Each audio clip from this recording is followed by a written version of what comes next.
რა შეიძლება გავაკეთოთ, რომ ბავშვი მოვამზადოთ იმისთვის, რომ შინაური ცხოველი მოდის.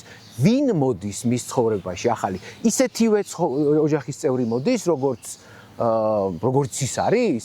თუ რაღაცას განსხვავებული ტიპი. ეს არის ადამიანების არჩევანი, ნება, რომ მის ოჯახში დასახლდეს ახალი არსება, ხო, რომელთა პასუხისმგებლობა გაქვს, რომ შენ ამასზე უნდა იზრუნო, მას უნდა მოუარო, მისი საჭიროებები დააკმაყოფილო, გარდა იმისა, ვთქვათ, რა წარმოდგენა შეიძლება გქონდეს, რომ აი ბავშვს მაგალითად ეყოლება ერთგული მეგობარი, ან როცა მარტო არის, არ მოიწყენს და ძაღლთან ერთად იქნება, უფრო მეტს იმოძრავებს ფიზიკურად და ასე შემდეგ, ხო? და მნიშვნელოვანია, რომ ბავშვი იყოს ჩართული ამ პროცესში, ხო?